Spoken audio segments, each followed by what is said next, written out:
Well, a big Shabbat Shalom to the scattered tribes of Israel. Whether you're here joining us live or whether you're watching after the fact, we want to wish you a Shabbat Shalom wherever you are in the earth right now. We pray that the Father is with you and that the lead up to the month of Aviv and ultimately the spring appointed times is bearing good fruit in your lives. And so today we have arrived to part 7 of the Treasured Possession series. Today, I can say, is the final part. And what an incredible journey it has been. I've had some really amazing feedback from people, as to how the series has blessed them, and it's just been amazing to watch really the direction of the messages ever since we went live with River Branch last year, right after Sukkot, and just seeing the journey that the Father has taken us on as a community, really laying that groundwork, that foundation as we move forward. And for me, I think it's really exciting because this journey has taken us from the fall appointed times right the way through to the lead up of unleavened bread. And the messages have been absolutely perfect in this lead up to the spring appointed times. I know that, as Curtis and I have been putting these messages together, you can't but have this introspective look into your own life. And just seeing what the Father is doing for this community, through this community, I'm really excited to see what will happen after, first of all, in the spring appointed times, but also after, as we then head on to the next set of fall appointed times, and we complete our first year as the official River Branch. It's just been such a wild ride and an incredible journey. And so, let's get on with today's teaching. I've called it Boldness Before the Throne.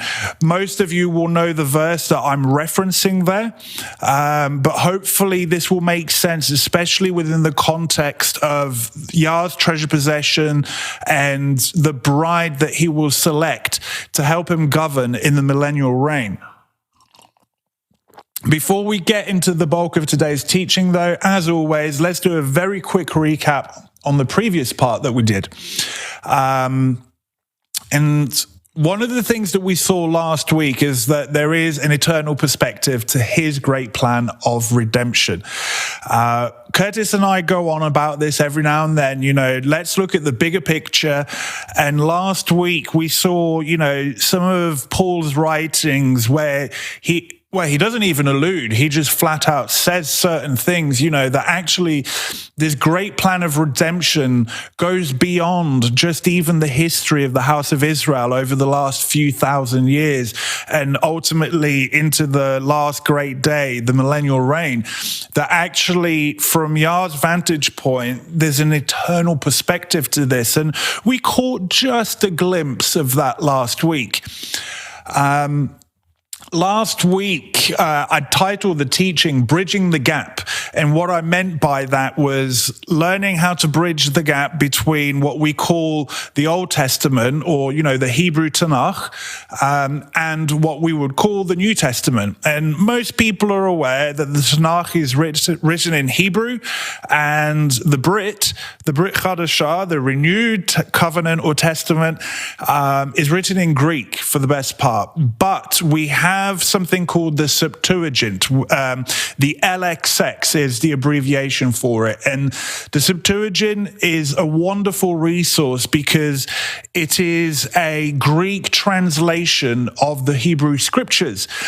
And with that, we're able to look at what the Greek equivalents are for certain Hebrew terms. And so we can take a Hebrew term from the Tanakh, we can look at the Greek equivalent in the Septuagint, and we can then look for that word in the New Testament.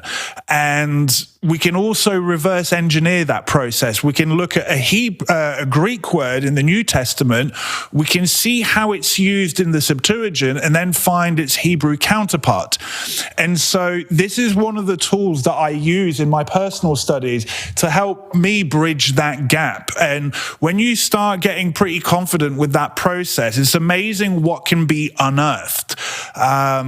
And as we saw last week, that actually the Greek quote-unquote New Testament is in absolute perfect harmony with the Hebrew scriptures. And we saw this come about, especially within the treasured possession. But this is something I've done with many other topics. And so for those that like to dig deep in their Bible studies, I really recommend that you get yourself something called the Apostolic Bible Polyglot, which is essentially a translation of the Septuagint, but it's keyed to Strong's. And that's the beauty. And this is the tool I use to be able to quote, unquote, bridge the intertestamental gap. We saw the word bachar that we saw in part 1, this refined, examined, chosen. We saw this word come up in part 1, especially in relation to the treasured possession and to gold and silver. And we saw that the Greek equivalent of that word is the same word that's used where Messiah was chosen. And when you understand the Hebrew concept behind it, it wasn't just that Messiah was chosen. Why was he chosen? Because he was tested and examined like gold and silver, and he was found pure and sinless. Therefore, he was chosen. And this is the exact word used as well for his treasured possession. So as Messiah was chosen, so will be his bride, which means that his bride will be tested and examined like gold and silver. And so you get this, it adds a really beautiful depth to Messiah's statement of come, follow me. We saw that one of the Greek words used for segulah, which is the Hebrew for treasured possession, was peripoiesis in the Greek, which means the acquisition, whether it be the act or the thing, and obtaining a possession, and by virtue of that, a preservation. Now, we're going to do a bit more of a deeper dive on this word peripoiesis today and see how this word is used in some of the other scriptures in what we call the Brit Chadashah, the New Testament. This word, peripoiesis, we saw was used within the context of obtaining salvation and obtaining the glory of Yeshua. We saw this verse, and I think I'm going to mention it again today, just as a quick recap. But so the treasured possession, segulah in Hebrew, becomes peripoiesis in Greek, but peripoiesis can mean to acquire something. And so we see this salvation to be acquired, to be possessed, there's a sense of ownership. But again, this is not just say the magic word, say the magic prayer, and it's yours. Here's your golden ticket. We've seen throughout this series that there's testing, refining, examining, and as we saw in the later parts, there's going to be repentance and feeling shame for us exposing our spiritual nakedness and bringing his name through the mud, and as a result, thus repenting. And this is the mechanism that allows this obtaining of salvation, and even further than that, obtaining the doxa in the Greek, or the kavod in Hebrew, of Messiah, which is something that he doesn't share. So that's very interesting, especially within a bridal context. We saw another Greek word used for segulah is perusios, sorry about that, perusios, which means a possession that is special. So again, treasured possession. This word, perusios, was used in Titus, within the context of order of his house and the design of men and women and the requirements for servant leaders. And so this context, this idea of the treasured possession, off the heels of the First Timothy series that we did, is actually critical because, what is the journey to being selected for the bride? This serving, what is the wisdom that we're requiring in this time domain? Is it the wisdom of this age or the age to come? And so to have words that are tied to the treasured possession within the context of order, design, and servant leadership, I do not believe is haphazard. I believe, in fact, the two are strictly related. Let's remember what the bride of Messiah will be doing in the millennial reign. She will be serving. She will understand design, and she will understand order.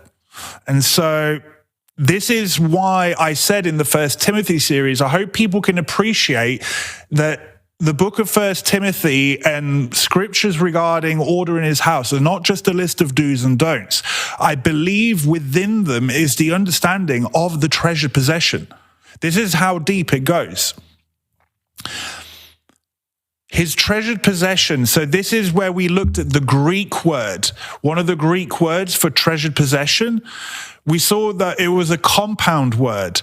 And it was a compound of those who surround, are near, and in company with. And the second word was I am. So his treasured possession, his bride, will surround, will be near, and in company with I am. Powerful, powerful understanding and scriptures there. And we tied this to Yeshua, in the Garden of Gethsemane, the place of crushing, as it were. And they asked him, we're looking for Yeshua. And Yeshua's response was, I am. And everybody fell to the ground. I mean, that scripture speaks loudly, and I need not elucidate and expand on it. So let's continue. And let's conclude this series. We looked at Malachi 3 last week, and I just want to quickly recap this. This is Malachi 3, verse 17, in the prophecy of Messiah. They shall be mine, says Yah of hosts, in the day when I make up my treasured possession, my segulah, and I will spare them as a man spares his son who serves him. Now, we saw the Septuagint equivalent of this verse. So this is the Hebrew translation. This is the Greek translation, helping us to bridge this gap. They shall be mine, says Yah Almighty, in the day which I prepare for a procurement. So this word, peripoiesis, here, an acquisition, whether it be the object itself or the act of acquiring the object, and obtaining a possession, a preservation. This is going to be key for today. And I will select them in a manner which a man selects his son, the one serving him. And so this word select, hieratizo, to make a choice, to choose, to belong to a certain group. And we saw that this was actually linked to the word bachar last week, this act of chosen because you've tested and examined something and found it to be worthy and refined in the fire, of good use, of great value. And so again, with this translation in the Greek, it's whoever translated this had a particular understanding. We then took this to 2 Thessalonians 2. The coming of the lawless one is by the activity of Satan with all power and false signs and wonders, and with all wicked deception for those who are perishing, because they refuse to love the truth and so be saved. Therefore, Elohim sends them a strong delusion so that they may believe what is false. And let's remember that this is speaking within a body-believing context. There will be those who hear the voice of the shepherd and those who choose to hear the voice of another. in order that all may be condemned who did not believe the truth, but had pleasure in unrighteousness. It goes on. But we ought always to give thanks to Elohim for you, brothers beloved by the Master, because Elohim, from the beginning, think eternal perspective, Bereshit, in the beginning, he chose you to be saved through sanctification by the Spirit and belief in the truth. So again, this word chosen, aireomai, to take for oneself, to prefer, to choose by vote. And I love this, to elect to office. So this is a position of authority. And so we know that the treasured possession will be tested, examined, refined. Therefore, she will be chosen and then elected to office. Now, notice the requirement for being elected to office or position of authority. Not only is it belief or faith or faithfulness, steadfastness in the truth, sanctification by the Spirit, right? Now, think of sanctification, being tested by the fire, being refined, being put through the refinery. And we saw in the earlier parts that there's two groups of people that come out the refinery. Those that are in repentance and the refining does its job, and those who are not in repentance and the refining does nothing. And we saw this, like that there were vast portions of the house of Israel in ancient times that went through the refinery and nothing happened because they were stubborn. To this he called you. And remember, the call went out from the beginning through our gospel, through our good news, so that you may obtain the glory of our Master Yeshua Messiah. This word obtain, peripoiesis, this was the word used in Malachi 3:17 for the treasured possession. Okay, so this treasured possession has obtained something. What has she obtained? The doxa, the glory of our Master Yeshua Messiah. And the Hebrew counterpart to this is kavod. And we saw in the earlier parts that the groom will exalt his bride. He will give his bride his kavod and his tiferet, right? His glory and his honor, and we saw this word, tiferet, was linked to bridal white garments. It was linked to a crown, the crown of glory. And this is how the bride of Messiah will be a crown of glory in his hand. And so he bestows his glory and honor and garments and jewels upon his bride. And so she is exalted, but he is glorified by virtue of that as well. And so we see in this verse in 2 Thessalonians that his bride will not be deceived by the great delusion that is prophesied of. This is why Yeshua says that my sheep hear my voice. They will not listen to the voice of another. This is why he says in Matthew 24 that even the elect could be deceived if possible. His bride will not heed the voice of another. Again, peripoiesis, this is one of the Greek words used for treasured possession. So notice here that the treasured possession is obtaining something. She's obtaining salvation, glory through sanctification and faith, steadfastness. Okay? So this word peripoiesis, we've looked at it within the context last week of treasured possession. Today, we're going to look at it in the context of acquiring something, obtaining something, possessing something, okay? And this opens up the door wide to some of the scriptures in the Brit Chadashah, and it's really exciting. Why have we been given the heads up? And I mean the heads up in terms of the deception and the dark times that are going to come upon the face of the earth.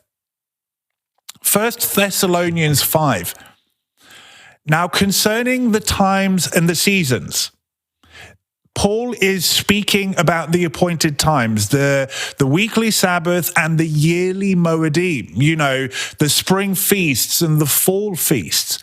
So what we're going to read, this heads up about knowing what's coming down the end of this age, is strictly tied to the appointed times, to the Moedim. And Paul says this, brothers, you have no need to have anything written to you. So Paul is understanding that the Thessalonians, they're grounded in the Torah, the prophets, and the appointed times. They're grounded in this thing, which is why Paul doesn't need to further explain regarding the appointed times. For you yourselves are fully aware that the day of the master will come like a thief in the night. If you're grounded in the appointed times, you'll know that Paul is speaking Yom Teruah language. He's speaking resurrection language. While people are saying there is peace and security, then sudden destruction will come upon them as labor pains, or think the great tribulation, come upon a pregnant woman, and they will not escape. But you are not in darkness, brothers, for that day to surprise you like a thief. Why? Because they're grounded in the appointed times. They're walking in the light of his word, okay? They understand it. Therefore, they have a heads up. For you are all children of light, children of the day. Think of the last great day that is to come, this millennial reign. Children of the day. This is very interesting language. We are not of night or of the darkness. So then, let us not sleep as others do, but let us keep awake and be sober. Now, most people will interpret this as spiritual slumber, which is correct. Let me add another nuance to this keeping awake and being sober. Cast your minds back to the 1 Timothy series.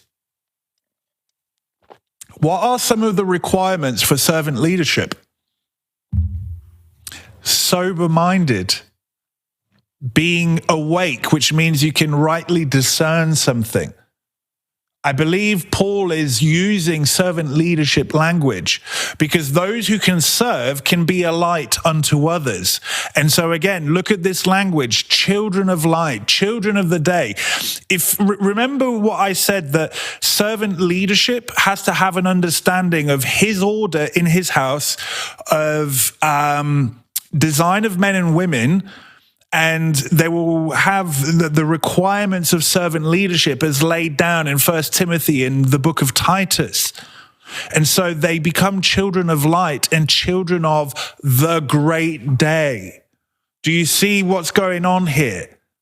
Do you see? And all of this, not only that, they have a solid foundational understanding of his appointed times.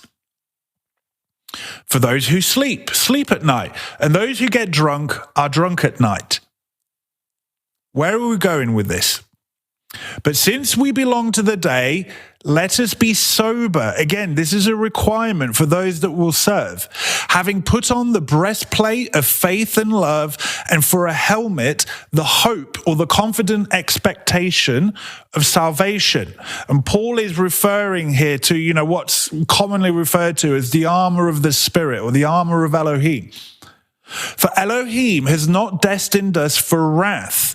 We know that if you understand the appointed times and the prophecies regarding end times, yes, there is a great tribulation, but the wrath is not for his people, the wrath of Elohim. But look at this, to obtain salvation through our Master Yeshua Messiah, peripoiesis. Again, this Greek word is showing up again, and this is the same word used in the Septuagint for the treasured possession. Again, Paul is speaking treasured possession language here. His bride will be sober-minded, will be vigilant, will have an understanding of the appointed times, will have the qualifications of servant leadership, will have gone through the sanctification process, which means she's been refined, examined, and chosen. Do you see how all of this is in perfect harmony? And so because of that refining process, she has obtained something. And we saw in 2 Thessalonians that another thing she obtains is the glory of the Master, who died for us so that whether we are awake or asleep, we might live with him. Therefore, encourage one another and build one another up, just as you are doing. You know, people use this passage when people have lost relatives in this time domain, when close relatives or brothers and sisters in the faith have died, and they encourage one another and they go, don't worry, you know, we will be resurrected. And yes, that's a very surface level understanding. But Paul is saying, I don't believe this is what Paul is intending. What Paul is saying, encourage one another. Why? Because you're going through the process to become a treasured possession. That's what Paul is really saying. Have courage. You know, Yeshua said, come follow me, right? And we see that as Messiah was tested and examined and chosen, so will his bride. You know, just here's the other part of the coin, the flip side. Messiah had to bear shame in this time domain. He was shamed and executed by the religious authorities. We know that one of the prophecies regarding his people is that those of religion are going to persecute the true believers. They will have to bear the shame. The book of Hebrews even says, therefore, as Messiah went outside the city gates and bore the shame, so let us go outside the camp and bear the shame. Well, do you think you're going to need encouragement and exhortation to go through and endure the shame of the world and the shame that is put on by the religious? What Paul is really saying is encourage one another, because you're walking down the path to becoming a treasured possession. It's far deeper than we've lost some relatives and we have hope. That is a way of interpreting it. But I believe what Paul is saying, we're going through this process for selection. Does that make more sense? Isn't that much deeper?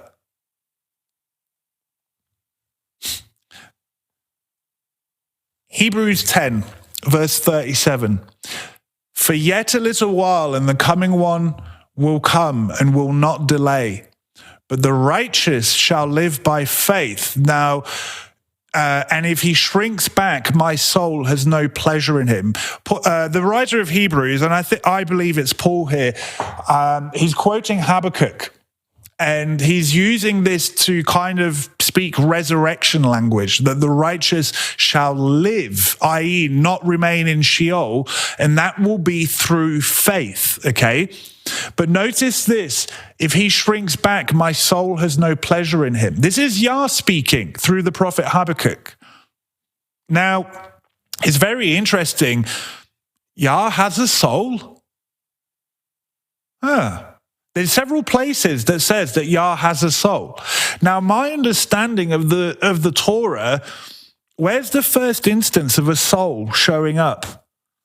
Yah formed Adam out of the dust of the ground and breathed into him the breath of life, and Adam became a living nephesh, a living soul. We see the soul within the context of body and spirit. So Yah will have a body and a soul? This should tie right back to what we covered last week about Yeshua saying, I am. Anyway, but we are not of those who shrink back, i.e. those who look back from the plow and are destroyed, but those who have faith and preserve their souls. Other translations will say, who have faith unto the preservation of life. This word preserve is peripoiesis, the same word used for treasured possession, the singular. So his bride will not shrink back or be destroyed. His bride shall live through faith. She will be resurrected through faith and obtain the doxa of Messiah. And Yah's soul will have pleasure in her. He will delight in his bride. You don't read that in the book of Hebrews. Well, here's the thing. The only reason you don't read that in the book of Hebrews is because of the noise and leaven that we bring from our religious backgrounds. But remember, we're not discovering anything new in the scriptures. The writers of the scriptures already had this understanding. We are rediscovering what we lost because we've inherited lies from our fathers. It's been right there the whole time. This is treasured possession language.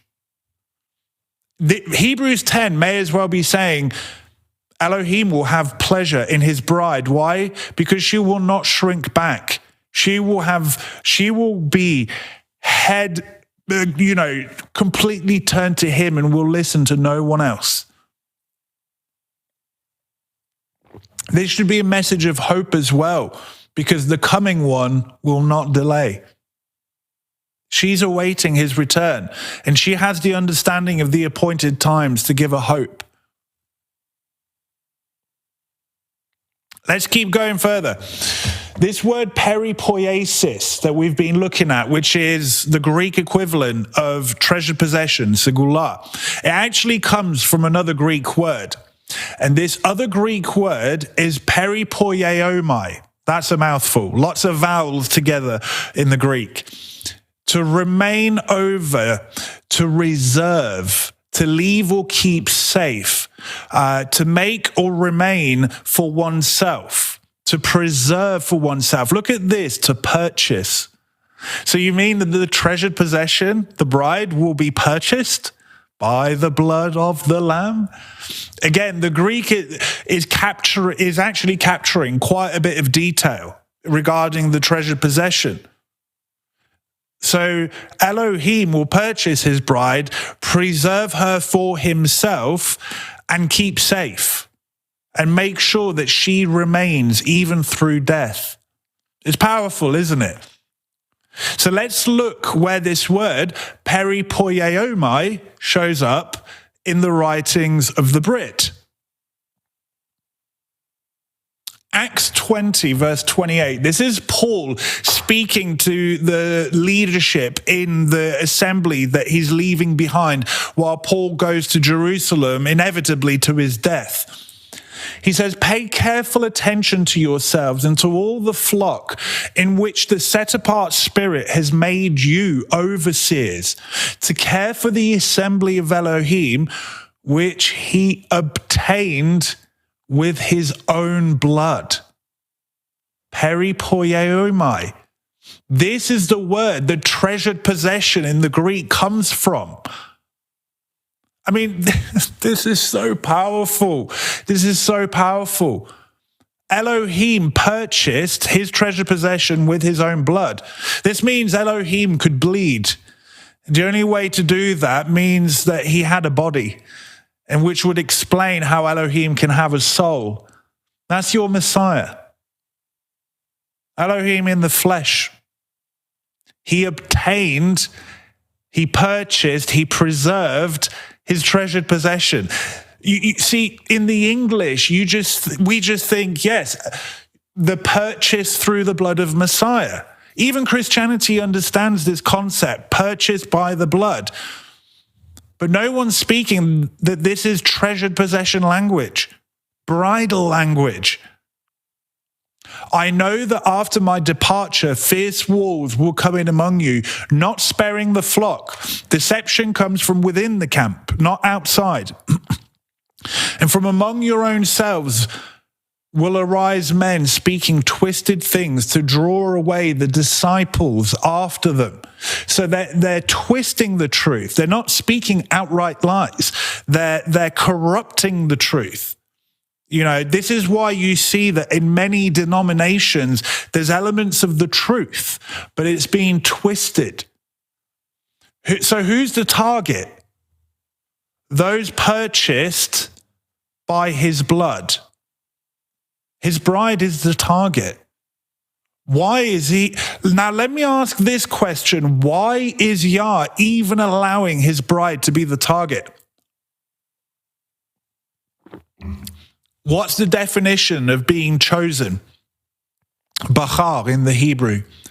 Tested, examined, refined, therefore you are chosen. Well, how do you test someone's love? How do you test someone's love? Would a great delusion do that? Would a false gospel do that? Would even a false groom do that? And a false Messiah? This is why Yah's allowing it. His bride will be tested. You've got to remember, his bride will sit on his throne. She has to be without reproof. He has to be able to trust her. Therefore, be alert. Again, alert, sober-minded, vigilant. One of the key prerequisites for servant leadership in the body. And this is why, look at who Paul is speaking to. The overseers of the assembly of Elohim. He's saying, guys, you are the target. You, the overseers. You are the target. Therefore, be alert. Be vigilant, remembering that for 3 years I did not cease night or day to admonish everyone with tears. Why would this trouble Paul so much? Because here's the thing, like, I'm not trying to downplay what I'm about to say, but we know deception for his people is coming. And scripture is very clear that some of his people will fall for that deception. It's prophesied. That's a terrible thing. But who's the target? Who really is the target? The bride. Why was Paul so grieved by this? Do you see? If you understand that Paul is using treasured possession language, those that Elohim bled for, they're the target. And this is why Paul was grieved so much. Look, I'm going to use Hasatan as the example because Curtis and I have said that Hasatan, he actually wants to claim the bridal position. A whole other line of thinking, but the book of Ezekiel says that Hasatan walked in the stones of fire. I believe it says he was a cherub. He was one of the living creatures, one of the cherubim. He was in one of the most intimate places in the known universe, right before the throne of Elohim, and look where he ended up. You know, I actually believe that would have grieved Elohim, moved him to tears, as it were, that someone that intimate could fall away. Do you think Elohim is going to enjoy bringing judgment upon Hasatan? We know the adversary's fate is called the lake of fire. We know that. The book of Revelation is very clear. Do you think Elohim's going to enjoy that day? Anyway, sorry, I'm digressing.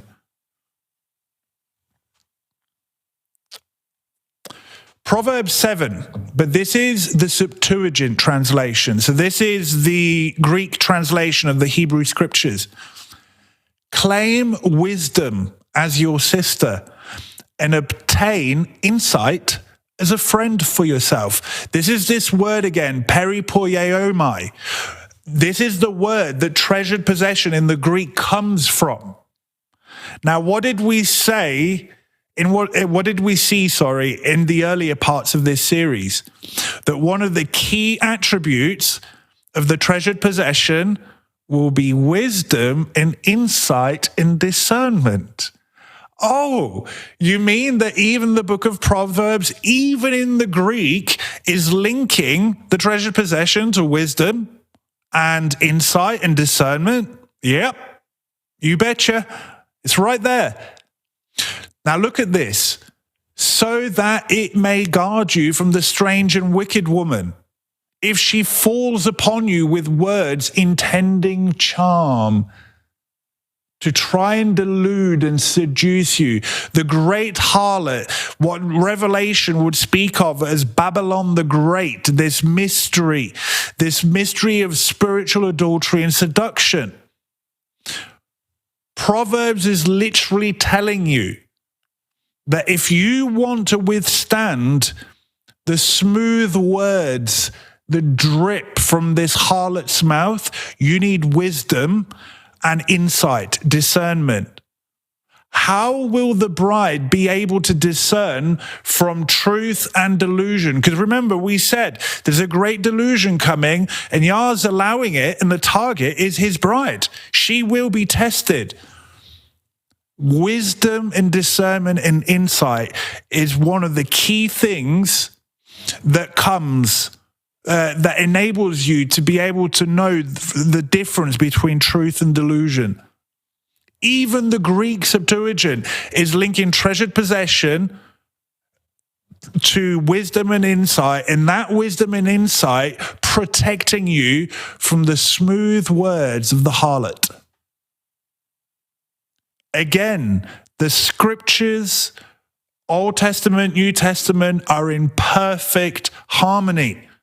Perfect harmony. And this again makes me want to ask the question, whoever translated the Hebrew scriptures into Greek, they chose some very specific and choice words to do their translation. What understanding did they have?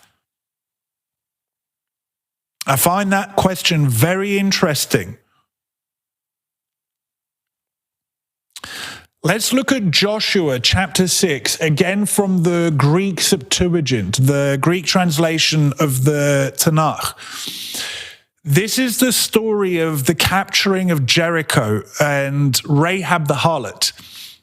It says on the seventh circuit around, the priests sounded their trumpets, and Joshua said to the sons of Israel, cry out or shout, right? For Yah has handed over to you the city. And the city itself will be cursed, and everything, as much as is in it, is for Yah of hosts. Only keep safe Rahab the prostitute and her and whoever is in her house. Now, I've titled this slide, Typology of the End of This Age. Look, what is Joshua's name in Hebrew? Yehoshua. What is the contraction or shortened form of Yehoshua? It's Yeshua, the name of our Messiah, okay? Now, you're seeing Yehoshua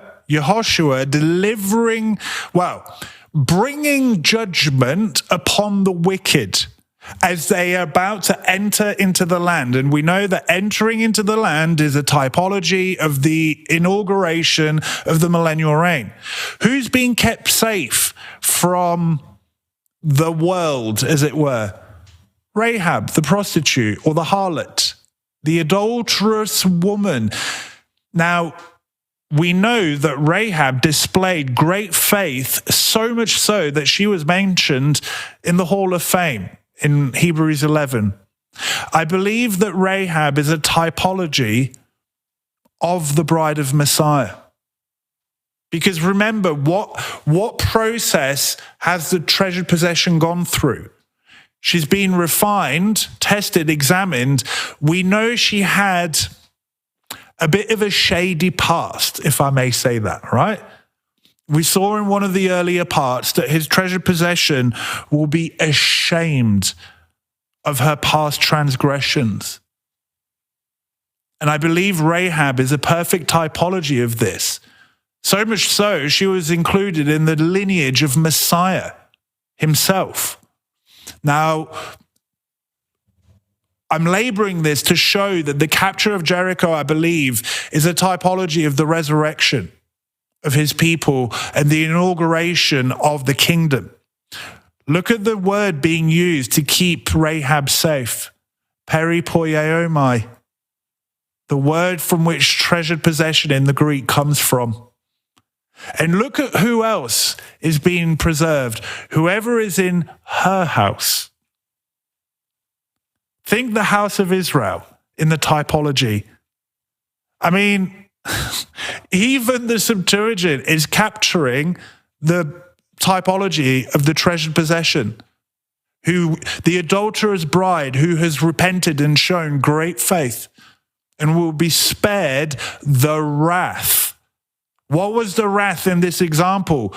The absolute destruction and annihilation of the city. Everything was burnt with fire, apart from Rahab and whoever was in her house. How incredible is that? It's right there.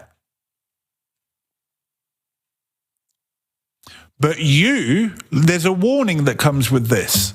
Keep very far from the cursed city, lest forming a plan, you yourselves might steal from the cursed city, and you might set up camp with the sons of Israel with an accursed thing, and you will destroy us. And we know that from this, the story of Achan, right, that would keep some of the gold and the silver and the garments from the cursed city. It's very interesting that that's what he chose. Gold, silver, and garments from that which is cursed. Now, we know from this series that the bride of Messiah, he will bestow upon her garments and jewels and gold and silver. In fact, she will be the gold and silver, the treasured possession. Achan chose to keep the counterfeit. And if you read the story of Achan, it tells you that he lusted with his eyes, and the pride of life kicked in, and he kept those things. And as a result, look, the typology is telling you, don't take things from Mystery Babylon. That's what it's telling you. Come out of her, my people, lest you share of her plagues. Either you hear the voice of the bridegroom, or you listening to the voice of the harlot.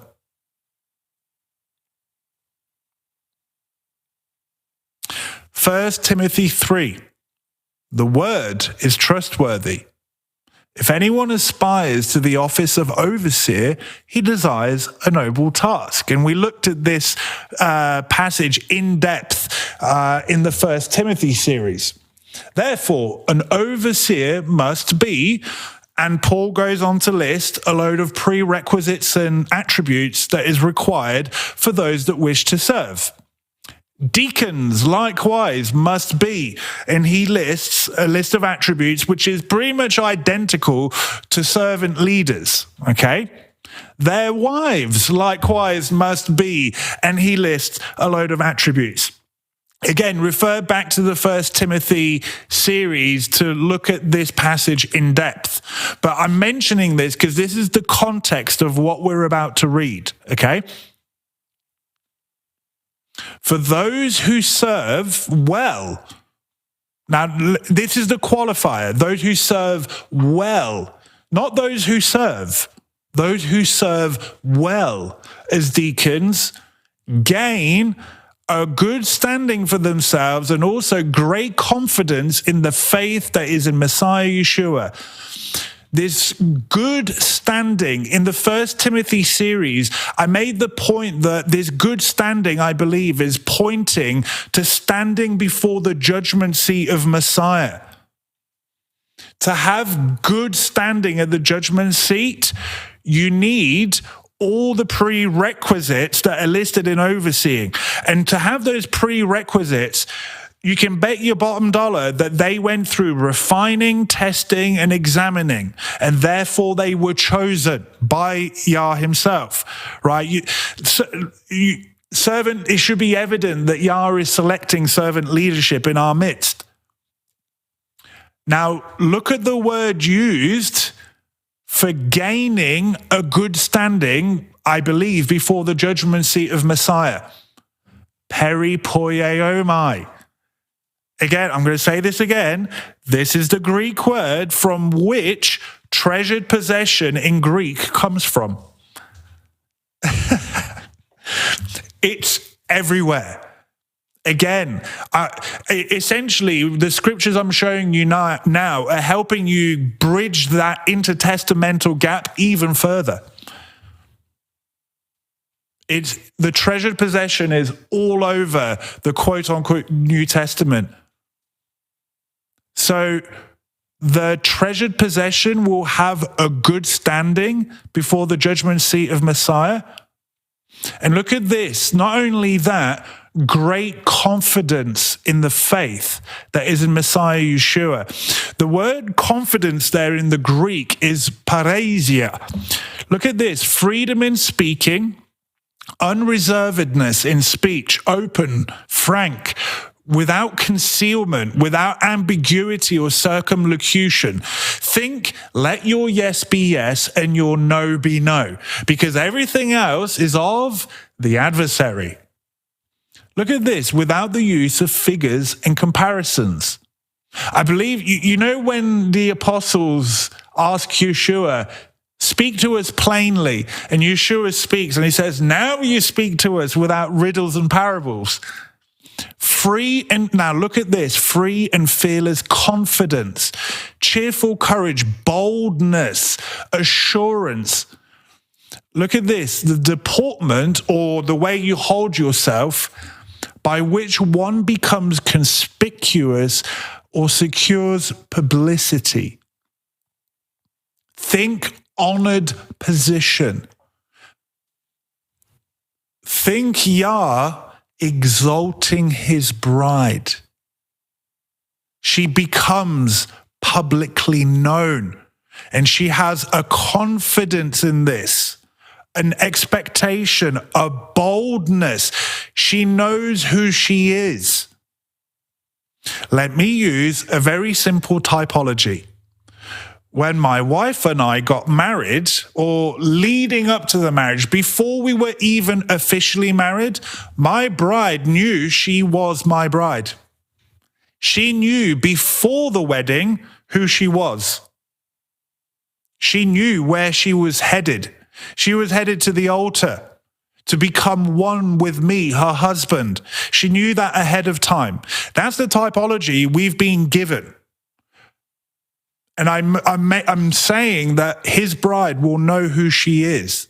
She will have boldness and confidence, not only in the faith, in the covenant that is written on her heart between her and her groom. She will have a good standing on Judgment Day.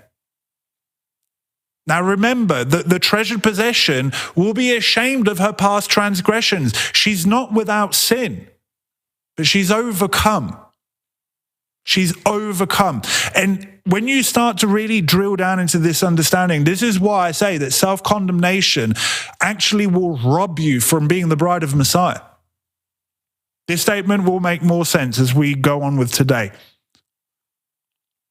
I hope people are seeing the treasured possession language in this passage being linked to servant leadership, the attributes of servant leadership, and what we've covered thus far today, that not only do you have the attributes of servant leadership, but you have a firm understanding in the appointed times.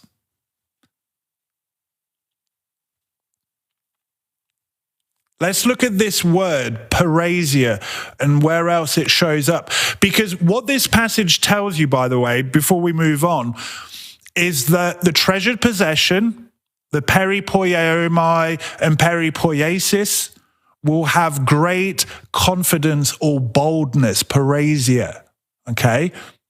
Now, this is not prideful, arrogant confidence. This is humble, meek, repentant confidence. Think Moshe. Moshe was the most humble man on the earth at the time, right? He had a lot of spine and confidence to do what he did.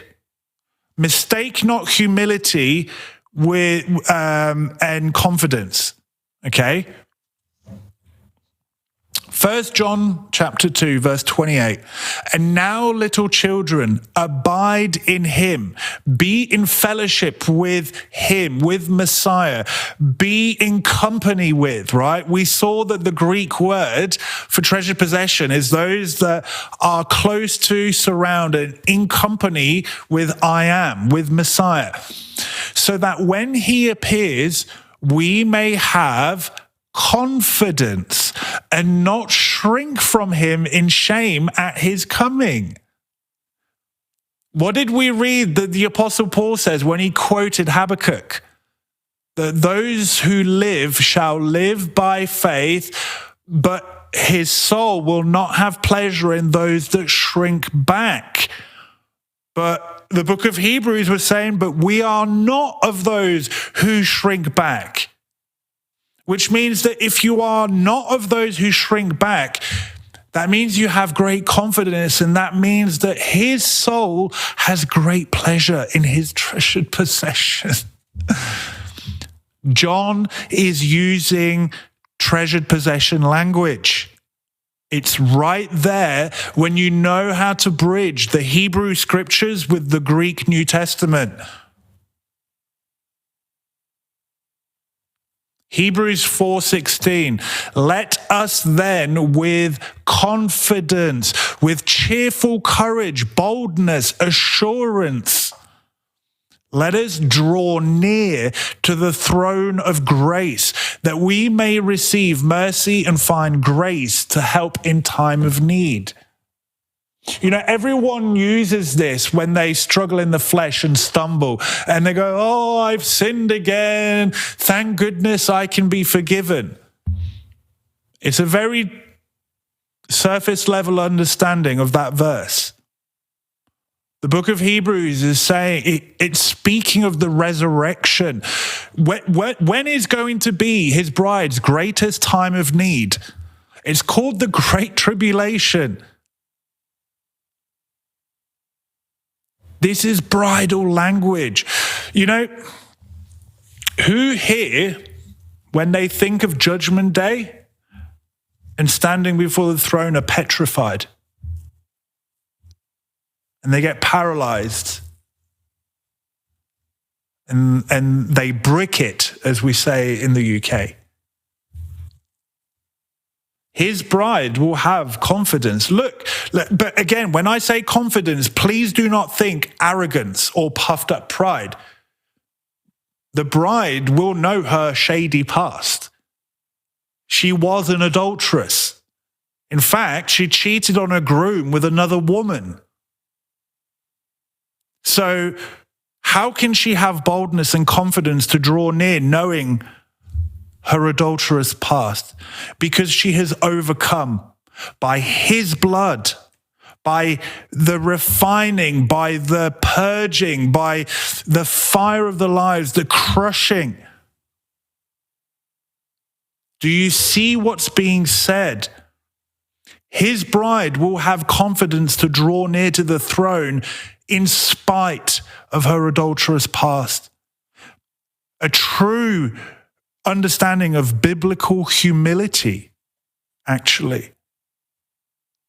She humbly but confidently comes before the throne. Look, I've used this analogy before, but I'll use it again. Those of you who don't know, I love playing guitar, and I have some fairly expensive guitars, okay? I've been blessed like that. I would like to think that if my wife accidentally broke one of my guitars, i.e. she sinned against me, that she would have courage and assurance to know that she can come before me to receive mercy and grace and favor. Yes, honey, you've broken one of my favorite objects, right? But you mean more to me than that thing. You mean more to me. In fact, I know that that was not your intention. I know that your heart is for me. Therefore, let me give you mercy and grace. Do you see the point? This is just a tiny, tiny, almost trivial shadow picture. But now, bring that to the weightier matter. His bride will know her adulterous past, but she will have boldness, a confident expectation, an assurance. And I like this. She'll have courage to come before her groom knowing she's transgressed. It's powerful when you understand what's actually being said. Why will the bride, the treasured possession, have that courage to come before her groom despite her treacherous past? Look at this, 1 John 4. By this is love perfected with us, so that we may have confidence, boldness for the day of judgment. Because as he is, so also we are in this world. What does that even mean? As he is, so we are in this world. Come, follow me. As Messiah had to experience the fallen time domain and be tested and persecuted, therefore he was tested, refined, and chosen, so will his bride. But not only that, his bride will be a reflection of who he is in this world, in this time domain. Do you see what's being said here? This confidence in the day of judgment, boldness to come before the throne of judgment. You know, when we think throne of judgment, we automatically go to negative, negative, negative. You know that a judgment, the idea of judgment Hebraically is actually neutral. It can go south. It can also go very well. We read of this in the parable of the talents. Well done, good and faithful servant. You have been faithful and trustworthy with the little. Enter into the joy of your master and be entrusted with much. Judgment was favorable for that individual. Do you see that? Judgment is not necessarily negative. How you go about your journey in this time domain will determine whether your judgment is negative or positive. That's on you. And this is why Curtis and I like to say, let us help each other have the best judgment day possible. Look at this. There is no fear in love, but perfect love casts out fear. Fear of what? To come before the throne for judgment. For fear has to do with punishment. And whoever fears has not been perfected in love. Again, let me use the little parable I used of my wife breaking my expensive guitar and hopefully having the courage to come before me for grace or mercy and favor. Why would she be able to come before me knowing she's transgressed against me and have an assurance that I will show her mercy and favor? Because love goes two ways. Not only does she love me, which is why she would even come to me saying, honey, I've done something really bad.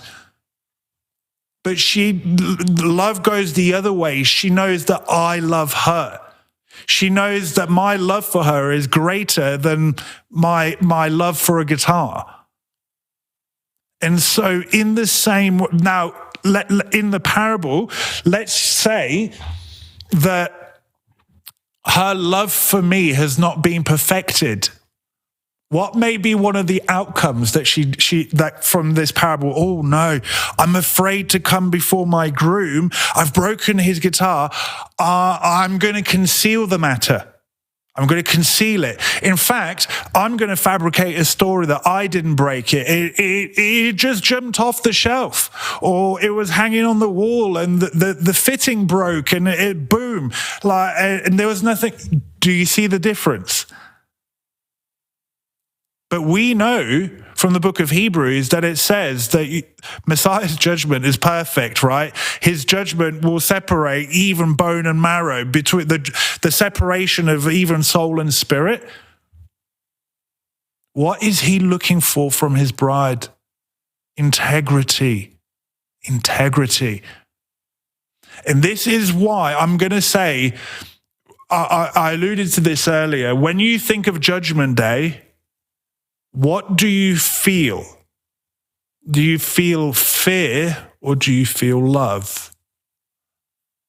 And let's remember the bridal confidence, the courage to come before the throne on Judgment Day is not this arrogant, hey, honey, here I come, roll out the red carpet for me. It's not that at all. It's, I have been an adulterous, treacherous bride, please forgive me. That's the bridal understanding and biblical understanding of having courage and boldness to come before the throne. Unfortunately, I'm going to say something. Curtis goes on about this. Unfortunately, vast proportions of Christianity have turned the bride of Messiah concept into bridezilla. And there's this arrogance to come before the throne. That's not what the scripture is speaking of. But the reason I'm raising this up, what do you feel when you think about your judgment day? If there's fear in the term of being petrified and Yah's going to hit me with the stick of judgment, your love has not been perfected. I'm not saying this for you to feel self-condemned. I'm saying this, job's not done. Let's continue in perfecting that love. But I will say this, as you grow, as you mature in his Ruach, in the faith, this starts to change. This does start to change.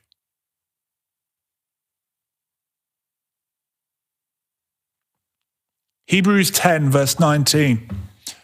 Therefore, brothers, the context of Hebrews 10, by the way, is that the blood of bulls and goats cannot cleanse the conscience, but the blood of Messiah can, right? The writer of Hebrews and he's using the Levitical priesthood to explain the shadow picture, pointing to the weightier matter of the priesthood, in the spiritual priesthood, which by now should be evident is the bride of Messiah, is this bridal position, this treasured possession. So this is the context of what we're about to read. Therefore, brothers, since we have a confidence to enter the holy places, the set apart places by the blood of Yeshua, this is priestly language. Where did the priests get to enter? The Levites could not. Because let's remember, the Levites were allowed to help administer with the priests. But a priest could go into the tabernacle, a Levite couldn't. A Levite couldn't. This is what the book of Hebrews is saying. In fact, in one of the earlier parts of this series, I made the point that the bride of Messiah, scripture seems to allude that she may be even able to come to the secret, intimate place. Dare I say it, the Holy of Holies. I know I'm going to get some knee jerks, but watch the earlier parts of the series. This is intimacy language. And look, this parasia, this boldness, this courage, by now, it should be clear that this is treasured possession language. You know, pardon the way I'm going to phrase this, but Yah's not going to allow any old wench to rock on up into his intimate place. That's the whole point of the time domain. Who is going to be the bride he can trust and thus trust her to come into his intimate secret place? Let us draw near with a true heart, a sincere heart. This is a heart judgment, not a performance judgment. In full assurance of faith. Again, this is the same verbiage. With our hearts sprinkled clean from an evil conscience, and we know that earlier on, the chapter 10 speaks that this is the blood of Messiah, and our bodies washed with pure water. By the way, this is renewed covenant language. Go to Ezekiel 36. We covered this earlier in the series. That the treasured possession, this renewed covenant, Ezekiel 36 says that we'll be sprinkled with clean water and be purified from our adultery and idolatry. And Hebrews 10 is linking this to the priesthood and this boldness, this courage to come before. Why? Because it's full assurance of faith. But there's a caveat with this: a true and sincere heart, full of integrity.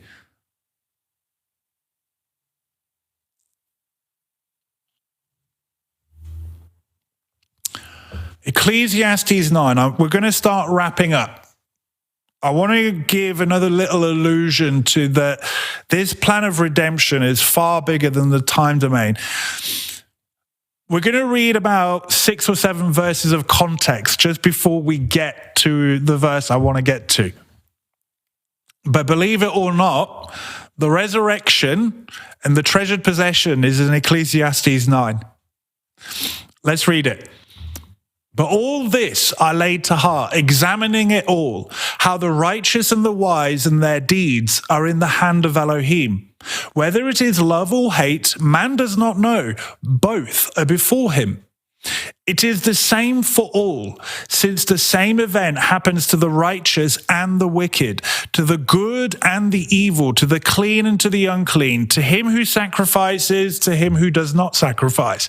And the good one is, and as the good one is, so is the sinner. And he who swears is as he who shuns an oath. What is Solomon on about?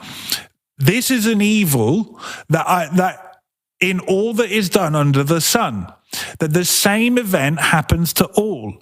Also, the hearts of the children of man are full of evil, and madness is in their hearts while they live. And after that, they go to the dead. So this is what Solomon is saying. No matter whether you're good, bad, evil, not evil, if you all have to die, everyone dies. Now, in my Ecclesiastes series, and Curtis has done a series on Ecclesiastes as well, essentially the book of Ecclesiastes is about, well, what's the purpose of the time domain? Because if both the wicked and the bad, if both the wicked and the righteous die, well, what's the purpose? What's the point? We come in naked, we leave naked. Therefore, there must be a greater purpose to this time domain. I believe it's about finding out who this treasured possession is. Let's keep going, though. He who is joined with all the living has hope, for a living dog is better than a dead lion. We're going to, once we've gone through the context, we're going to break down this part of the verse. But notice that the context of being joined with the living is in the context of these 3 verses. What's the point of the time domain if both the wicked and the righteous all die? There's got to be a deeper perspective. There's got to be a greater reason why to this time domain. For the living know that they will die, but the dead know nothing, and they have no more reward, for the memory of them is forgotten. So everyone's going to die, but there's going to be a reward. You best make the best of this time domain, because once you die, that's it. Let's keep going. Their love and their hate and their envy have already perished, and forever they have no more share in all that is done under the sun. Go, eat your bread with joy. Drink your wine with a merry heart, for Elohim has already approved what you do. Now, before you take this as a green card to do whatever the heck you want, there's a caveat to this. Let your garments always be white. Let not oil be lacking on your head. That is the requirement for Elohim having approved what you do.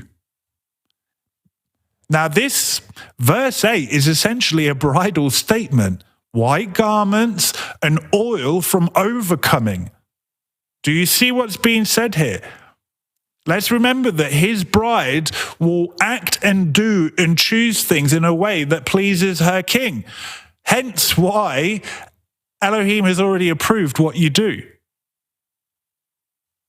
Enjoy life with the wife whom you love, all the days of your temporary life that he has given you under the sun, because that is your portion in life and in your toil in which you toil under the sun. Solomon's saying, make the most of your time in the time domain, because a reward or lack thereof hinges upon it. Whatever your hand finds to do, do it with your might. This is why Paul would say, do your utmost, right? For there is no work or thought or knowledge or wisdom in Sheol to which you are going. Once you die, that's it. So you best make the best of the time in this time domain. You best make the best of it. Why? Because a reward hinges on it. Think of the judgment seat of Messiah. Do you have courage, boldness, and assurance for that day? Okay, this is the bit that I really want to drill down on, okay? Here's the Hebrew. Who can read that? I'm being facetious. Okay, joined. This word here is this here. So let me explain this. Ki mi asher. It means for it, he who is, or one that is, joined. Now, I'll get onto this in a second. With all the living has hope. So this is this part here. El kol hachayim. So with all the living, or those that live, yesh bitachon, there is hope. This word joined, like you may be asking yourself, Michael, what's to do with the brackets here? What's to do with the brackets? In the Hebrew scriptures, in the Tanakh, when the Masoretes wrote down the Tanakh, there's a tradition, and it's called Kerei Ketiv. Kerei Ketiv means what is read versus what is written. And essentially what that means is that there'll be the scriptures will be written down. Now, in the synagogues, they would read out loud the scriptures. Now, every now and then, when they would read out loud the scriptures, they would read it out loud differently than what was actually written. Hence, what is written versus what is called or what is read out loud. A really easy example is the name of Elohim, the Tetragrammaton, Yod Hey Vav Hey. You know, most of you will know that when Judah reads and they get to the Tetragrammaton, they say Adonai. So there's a difference from what is written to what they're saying out loud. That's called Kerei Ketiv, okay? And so this word here, joined, there's actually a Kerei Ketiv going on. Now, this letter here that you can see here, that's the Kof. That's the shorthand for Kerei, which means what is read out loud. And so this bracket is telling you this word is what they're actually reading out loud. And this word here is Yechubar. It comes from the word chabar or chavar, and it means to be joined with. But that's what they're reading out loud. That's not what is actually written. The English translation is giving you what Judah reads out loud, not what is actually written in the Hebrew scriptures. Here you see what looks like a backward C. This is a kaf or a chaf. And this stands for ketiv, what is written. The word here is yibacher, which comes from the word bachar. Who here recognizes the word Bachar from what we've done in this series? It's the word chosen. Those that are chosen because they've been tested, refined, and examined like gold or silver. Oh, what's the difference between these two words? These two letters that I've highlighted in yellow, can you see how they've been swapped around? Here you have the yod, beit, chet, resh. And here, the chet and the beit have been swapped around. Okay? Now, I used to think, Judah, why would you do this? Just leave the scriptures alone. Because essentially what should be written is he who is chosen with all the living, or he who is chosen for the living. Okay? He who has been tested, refined, and examined, therefore chosen for the living, he has hope or a confident expectation. And I thought, well, Judah, just if you don't, leave it alone. I've actually changed my opinion on that's the reason. I actually believe they had a much deeper understanding than what we care to think. Okay, so what is written is actually this word here, bachar, to choose, elect, decide, to be chosen, selected, and also to try, test, and examine like gold or silver. Now, the word that they choose to read out loud is this, chavar, to unite, to join, to bind together, to be joined, to be coupled, to be in league with, to have fellowship with.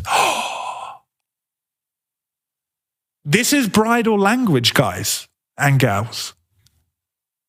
Remember what the Greek said regarding treasured possession. Those who are in company with, surround and have fellowship with, I am. The two words are not actually in opposition to each other. Judah is choosing to read something out loud that actually reinforces that this may be bridal treasured possession speak. Now, what was the context of Ecclesiastes? Both the wicked and the good are going to die. So what's the point of it all? There's a reward that hinges on what you do in the time domain. Therefore, you give it your best. Do you see what's being said here? I'm going to ask this question. What understanding did the ancients have? I used to think that Judah was like, they're covering something up. I actually believe they're drawing your attention to something. I was like, wow. I hope people are understanding what Ecclesiastes is saying. Those who are chosen, united with I am, they're chosen for the living. What did Paul say? Knowing that from the beginning you were chosen for salvation. And this is all treasured possession language. This is powerful. This is huge.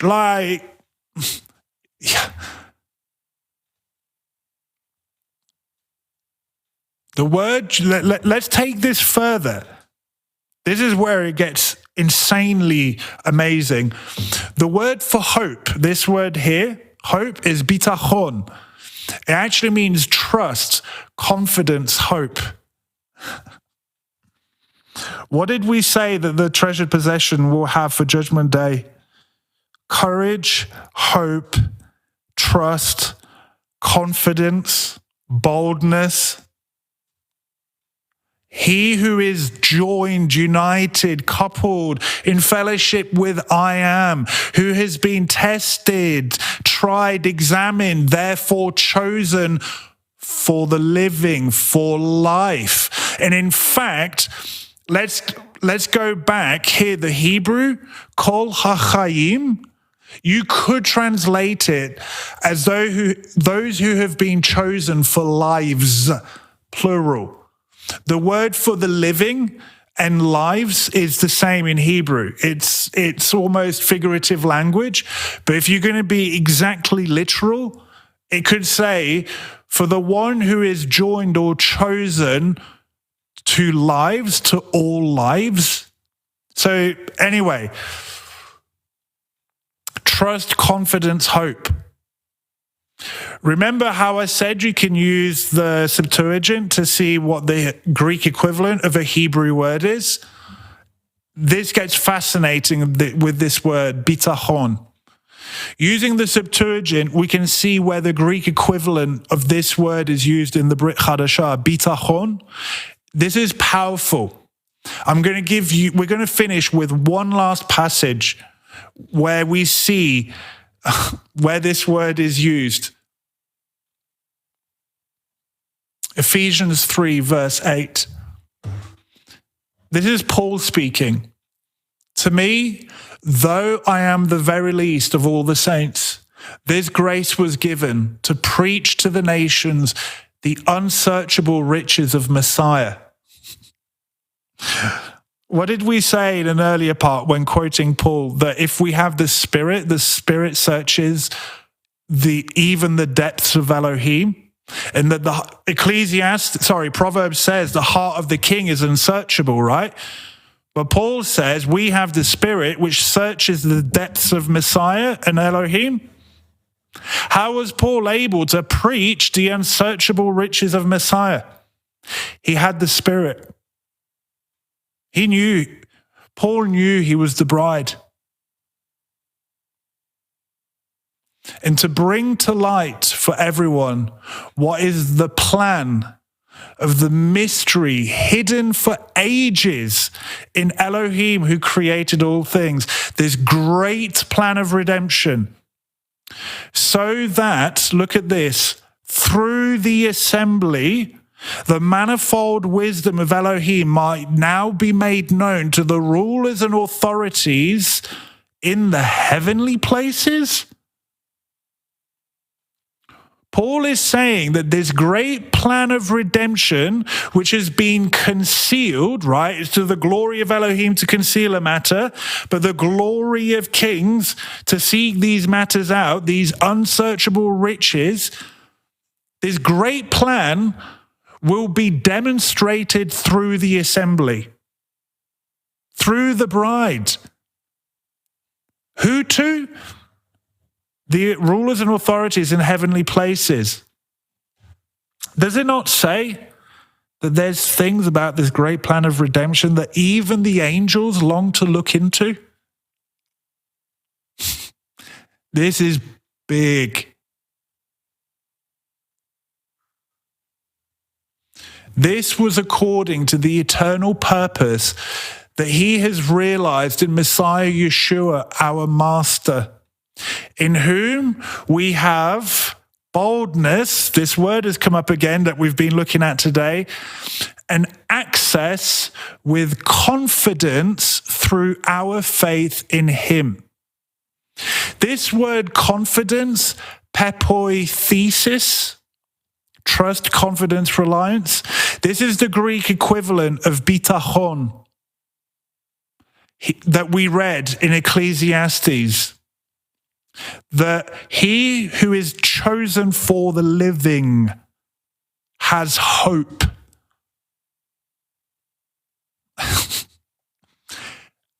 I hope people have connected these dots. Solomon is saying, make the most of this time domain because there's a reward attached to it, or a lack thereof.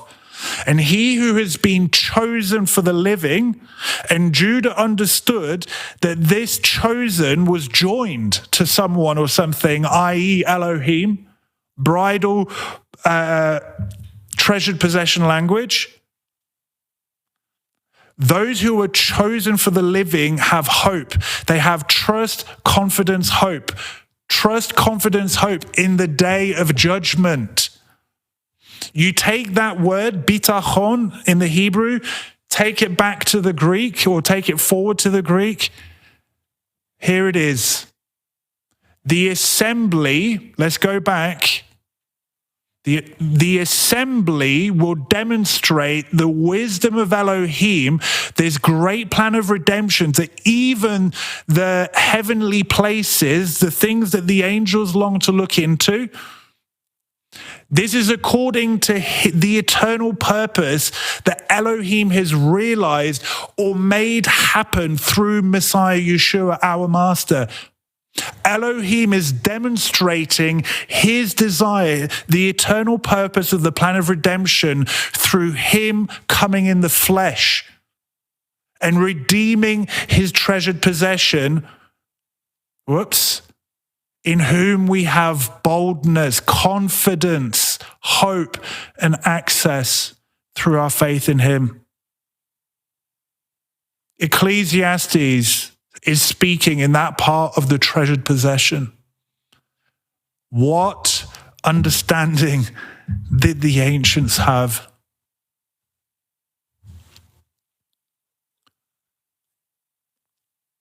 I recommend that you revisit this series, because this series has gone deep and deeper and deeper and deeper and deeper. And the last two parts, especially today, may be very overwhelming, linking this scripture, that.